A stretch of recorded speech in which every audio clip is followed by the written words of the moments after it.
Et salut la team, c'est Sec Prono, j'espère que vous allez bien. Comme toujours, n'oubliez pas de vous abonner, tout est gratuit. Si vous souhaitez être au courant de mes prochains pronostics, ça fait toujours plaisir. Et un grand merci surtout à ceux qui s'abonnent en ce moment.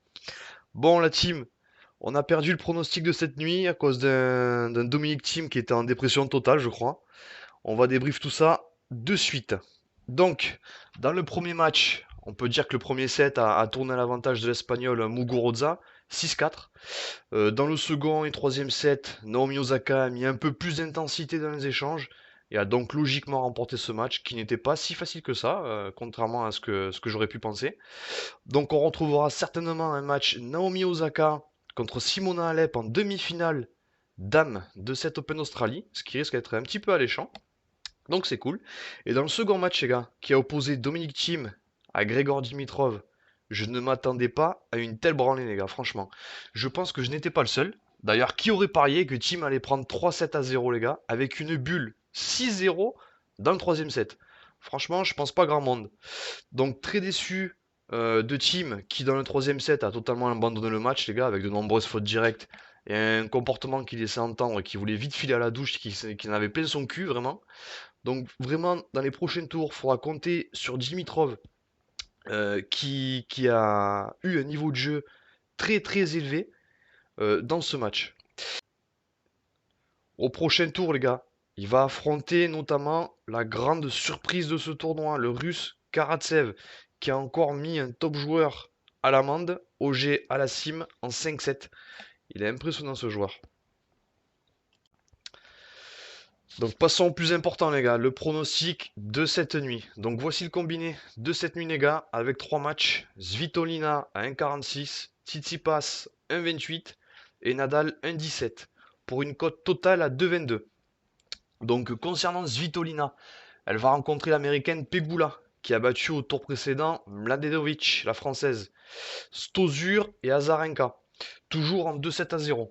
Svitolina a quant à elle affronté que des joueuses du top 50 depuis le début de ce tournoi, toujours en 2-7-0 dans chacun de ces matchs. Les deux joueuses se sont jouées en début d'année, à Abu Dhabi je crois. Svitolina l'a emporté 2-7-0, 6-4, 6-3. Donc je pense qu'elle aura un petit avantage psychologique.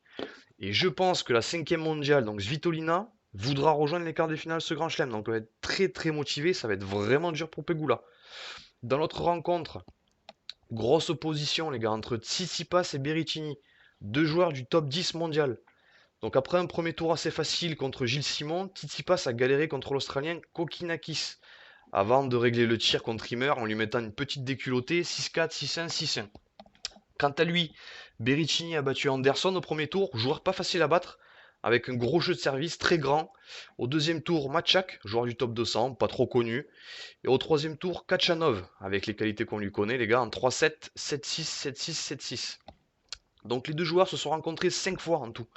Le grec compte 4 victoires contre une victoire pour l'italien. Avantage au grec.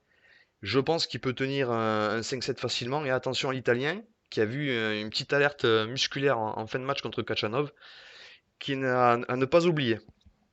Et dans le dernier match de ce combiné, le roi les gars, El Rey, Rafael Nadal qui défiera Fabio Fognini. Je ne vois pas du tout Fabio Fognini gagner Rafael Nadal sur un grand chelem avec un format en 5-7.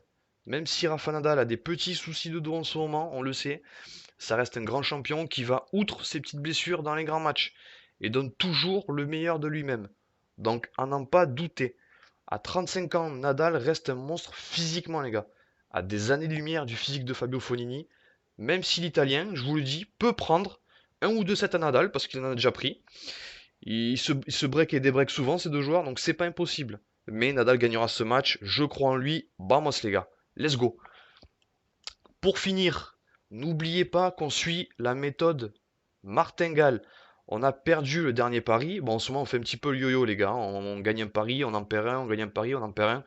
Il y a plein de surprises dans cette Open Australie. Il ne faut pas se décourager. On double notre mise de départ. Donc moi, j'ai 50 euros en mise de départ. Ce soir, je mettrai 100 euros. Et voilà, c'est tout pour moi la team. Je vous souhaite une bonne soirée et n'hésitez pas à rejoindre mon Discord qui est en description, mon Snapchat sec-du-bas prono. Et moi, je vous fais une bise Et je vous dis ciao et à demain les gars. Ciao!